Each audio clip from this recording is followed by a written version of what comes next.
كنت قاعدة مستخبية زي ما أنا وعمالة أراقب القنطور وهو عمال يشرب اللي في الكاس بتاعه ده بكل استمتاع. خوف، ما تخلص يا عم القنطور، انت عايزة تنيل وامشي بقى. وهل تظنين إنه لا يعرف بوجودك؟ اتفزعت أول ما سمعت الصوت وقعت على ظهري. يا ظهري، حرام عليك يا أخي، هو أنت كل مرة تخضني كده؟ بل أنت الجبانة. يا سلام، يعني بعد كل ده وتقولي جبانة؟ ألا تشعرين أنه يراكي؟ هو مين ده؟ القنطور. أول ما قال لي كده بصيت عليه، لقيته بيبص في عينيا وبيبتسم. يا لهوي يا لهوي يا لهوي، هو عرف ازاي؟ هو يعلم منذ دخولك، فلا أحد يدخل بيته ويستطيع الاختباء منه. هو قال لي كده وانا خفت اكتر من الاول بكتير كمان. طب هو هيعمل ايه؟ ده شكله هياكلني ولا ايه بالظبط؟ لا، لن يفعل، فقد أكل وليمته للتو. يا سلام، هو انت كده بتطمني يعني؟ اهدئي قليلا، يمكنك استخدام هذا ضده. ازاي ان شاء الله؟ القنطور يحب النساء، فاستخدمي أنوثتك قليلا. واول ما قال لي كده رحت عليت صوتي وقلت له نعم، هستخدم ايه عينيا؟ ما هذا؟ لا بقول لك ايه، انا عايز اخرج من هنا، انما اخرج باخلاقي. هو انت فاكرني ايه ان شاء الله؟ أنا لم أقل شيئا، قصدت أن تتدللي قليلا حتى تأخذي الكأس. أتدلل؟ لا يا عم، استغفر الله. إذا لن تخرجي، وليكن في علمك إنه يقف خلفك الآن. هو قال لي كده وانا صوتي ده كان اتكتم وبلعت ريقي بكل خوف، ولفيت وبصيت ورايا لقيته في وشي على طول وبيبتسم لي ابتسامه كده مش مريحه. يا اهلا. فضلت عمال ابعد الوحش واضلله وارجع انا للصخره تاني افتش فيها. فضلت على الحال ده كذا مره لحد ما اخيرا لاحظت وجود فتحه على شكل دايره في الصخره. رحت مطلع القطعه اللي ورايا وحطيتها في الفتحه ودخلتها بكل بطء لحد ما دخلت بالكامل. ابتسمت وفرحت ان انا كده خلاص على وشك ان انا انهي المهمه بتاعتي، لكن مره واحده سمعت صوت زفجره عاليه قوي من الوحش، وبلف ورايا لقيت شكله اتغير 180 درجه وبقى اشرس بكتير من الاول. بلعت ريقي بكل خوف وبدات ارجع لورا بكل بطء، وهو عينه ما نزلتش من عليا، ومره واحده لقيته هيهجم عليا. رحت طلعت اجري وهو بيجري ورايا. استخدم سيفا للقتال ودرع للحمايه. ومره واحده لقيت سيف ظهر في ايدي اليمين ودرع في ايدي الشمال. وقفت مكاني وانا عمال ابص ليهم بكل اعجاب. ومره واحده سمعت صوت الوحش اللي كان عامل زي زئير الاسد بالظبط. لفيت ورايا لقيته هو. رحت حاطط قدامي درع الحمايه علشان اتفادى هجومه. كنت قاعده وفي حبل مربوط حوالين جسمي بيمنعني من ان انا اتحرك. طب هو ينفع يعني اللي انت عملته ده؟ انت كده على فكره مش بتحب النساء خالص. بلى افعل، ولكن صوتك مزعج.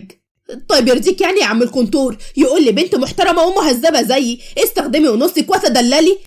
ينفع يعني الكلام ده؟ من الذي قال؟ نهار ابيض، ده محدش بيسمعه غيري يا اختي، عليا وعلى سنيني. هيقول عليكي ايه دلوقتي يا اسراء؟ من قال هذا حتى اقتله؟ هتقتله؟ طيب ليه يعني؟ هو قليل الادب بس ساقتله لانه يكذب. اتصدمت من كلامه وفضلت ثابته شويه بستوعب اللي هو قاله، وبعد كده قلت له هو انت قصدك ايه؟ قصدك ان انا مش انثى صح؟ انا لا ارى سوى مخلوق غريب يرتدي ملابس اغرب. كائن غريب؟ تتصدق بقى ان انت قنطور قليل الادب وعديم الذوق؟ اتقومين بسبي؟ لا لا لا ابدا والله يا عم القنطور، انا اسفه. اول ما اتاسفت له هدي شويه، وبعد كده رجع قعد تاني عشان يشرب من المشروب بتاعه مره تانيه. طب هو ينفع يعني كده افضل مربوطه بالمنظر ده؟ دي مش اخلاق قناطير على فكره. لن يؤثر هذا، فقد أريته جعفر الذي بداخلك. ما تتلم بقى. لقيت القنطور بيبصلي وبيقول لي أمجنونة أنت؟ أيوة. وبقيت عمالة أبصله بصات غريبة وابتسم ابتسامة غريبة وطلع له في لساني. إن كنت تظنين إنه سيتركك هكذا فأنت مخطئة. أنت هكذا تشجعينه على أكلك. أول ما الكتاب ما قال لي كده وقفت عن كل اللي أنا بعمله وبقيت مصدومة ومرعوبة وببص عليه لقيته بيبتسم لي ابتسامة كلها خبث وكأنه بيسن اسنانه عشان يجي وياكلني. بلعت ريقي بكل خوف. يا لهوي عليا، انت فين يا مروان؟ صديت هجوم الوحش عليا باستخدام الدرع وفضلت عمالة اقاومه اكتر واكتر، والوحش بقى عمال يزقني براسه بكل قوة. بس مش عارف ليه في الوقت ده كنت حاسس بقوة كبيرة قوي ماشية في جسمي كله. قمت وقفت على رجليا بسرعة وانا بحاول انا ازق الوحش وابعده بعيد عني. الاول كانت حركتي بطيئة، واحدة مع واحدة بقت اسرع، وجريت بسرعة وانا بزق الوحش، ومرة واحدة زقته بكل قوتي. اتنطر في الهواء ووقع على الارض. قعدت على الارض بكل تعب وبقيت عمال اخد في نفسي بسرعه لحد ما الوحش مقام تاني، وسمعت صوت زئيره الغاضب وهو عمال يبصلي بكل غضب. قمت من مكاني بسرعه ومسكت السيف وطلعت اجري ناحيه الوحش في نفس الوقت اللي الوحش برضه كان بيقرب مني. صرخت باعلى صوت فيا وانا بوجه السيف ناحيته. احنا الاتنين خبطنا في بعض وقعنا على الارض. بقيت عماله ابص للكنتور اللي واقف قدامي بكل خوف. ما تاكلنيش بالله عليك، ما تاكلني، طعمي مش هيعجبك. لقيته ضحك بكل قوه وقال لي: حسنا لن اكلك، ولكن ستفعلين ما اطلبه منك. حاضر والله هعمل اي حاجه، بس بالله عليك ما تاكلنيش. اذا سترقصين لي. بصيت له بكل صدمه وانا عينيا الاتنين دول مبرقين وبقي مفتوح من كتر الصدمه اللي انا فيها. وجهك مضحك حقا. اذا هل سترقصين ام تموتين؟ على فكره بقى انت قليل الادب، كنتور قليل الادب. لقيته بيقرب مني وهو بيقول لي: وهل هذا شيء سيء؟ احب نفسي هكذا. طب فكني طيب بالله عليك. سترقصين؟ ها؟ طبعا، ده انت تؤمر على فكره. لقيته ابتسم لي وفك الحبل اللي حواليا، وبعد كده راح على المكان اللي هو بيقعد فيه، جاب منه حاجه ورجع لي تاني. ارتدي هذا حتى تستطيعين الرقص. يا سافل يا قليل الادب، أتقولين شيئا؟ لا ابدا. وبعد كده اخدت منه اللبس ورحت ورا صخره كبيره قوي، وهو كان قاعد وعمال يراقبني. يا ربي اعمل ايه انا بس دلوقتي؟ وايه ده؟ ايه ده؟ يبدو مثل ثياب العاهرات. يا فضحتك يا اسراء. ماذا ستفعلين الان؟ وحياة امك انت اللي جبتني هنا، يبقى انت اللي تخرجني من هنا. ارقصي اذا. انت متفق معاه صح؟ قول ما تتكسفش. لدي فكره. اتفضل ابهرني. خذي هذا. وبعد كده وقعت بين ايديا علبه معدنيه، ببص جواها لقيت بخاخ، قريت اللي مكتوب عليه وابتسمت. وبعد كده لبست اللي هو اداهوني بس على الهدوم اللي انا كده لابساها، ورحت خرجت له. واول ما خرجت وقفت قدامه فضل عمال يضحك عليا. هو في ايه؟ ها؟ بتضحك على ايه؟ لم اقصد هذا. انزعي تلك الاشياء التي ترتدينها اولا، ثم ارتدي هذا. رحت خبيت العلبه ورا ظهري وقربت منه وانا ببتسم وبقول له: طب على فكره بقى انا عندي فكره احلى. وما هي؟ هذه. وبعد كده خرجت البخاخه وبخيت في وشه، واول ما عملت كده صرخ بكل قوه وحط ايديه على عينه. اول ما عمل كده رحت ماسكه الكاس من جنبه وطلعت اجري بسرعه وخرجت بره الكهف، وفضلت عمال اجري واجري لحد ما وصلت للغابه واستخبيت هناك. وفي اللحظه دي قلعت الفستان السخيف ورميته على الارض، وانا مستخبيه بقيت سامعاه وهو عمال يصرخ ويقول: ماذا فعلت بيه؟ ده بخاخ شطه للي زيك، كنتور قليل الادب. احسنتي، اعتقدت حقا انك ستنزعين ثيابي. على فكره بقى انت كمان كتاب قليل الادب، هو انت ازاي تقول كده؟ اعتذر عن هذا حقا وعن الموقف الذي وضعتك فيه. غصب عني دموع نزلت بيا وقلت له: لو مروان كان هنا ما كانش هيحصل لي كل ده. اهدئي، ساخذك الى مكان اخر الان لتنتظري مروان.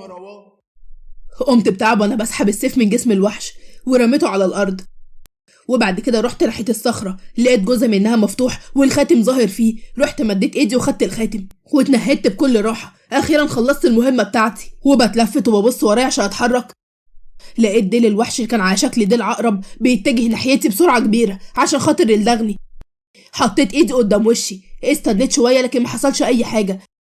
شلت ايدي وبقيت ببص حواليا، لقيت نفسي قدام بحيره في منطقه خضراء وشكلها جميل قوي. اتنهدت بكل راحه وقعت على الارض، نمت على ظهري وفضلت مغمض عيني. عدى وقت بسيط قوي وحسيت ببعض قطرات الميه بتقع على وشي. فتحت عليا ببطء، لقيت اسراء واقفه قدامي وبتبتسم ليا. ابتسمت لها وقلت لها: اهلا. اهلا. وبعد كده قمت قعدت وبصيت لها وقلت لها: ايه كنت بتعومي؟ لا، ده الكتاب نقلني في الميه. اسكت يا اسراء، كانت اصعب بكتير قوي عشان انتي مش معايا، وانا كمان كنت خايفه قوي، وخصوصا بقى لما القنطوره اللي الادب دوت طلب مني ان انا ارقص له. نعم يا اختي. ايوه والله زي ما بقول لك كده، وكمان اداني فستان اللي الادب خالص مش محترم عشان خاطر البسه وارقص بيه. ايه ده؟ هو الكتاب ده نقلك فين بالظبط؟ كملي ورقصتي له يا اسراء. كنت بحاول ان اكتم ضحكتي بالعافيه وكملت كلامي وقلت له: لبست الفستان اللي هو ادهولي على. نعم يا اختي، لبست ايه؟ سمعيني كده يا عينيا. استنى بس يا مروان وانا هفهمك. هتفهميني ايه؟ ها؟ ده انا هقتلك النهارده يا اسراء. كنت هموت على نفسي من الضحك. قلت له يا عم اصبر بس، هفهمك الاول وبعد كده تبقى قتلني. هو انت بتضحكي؟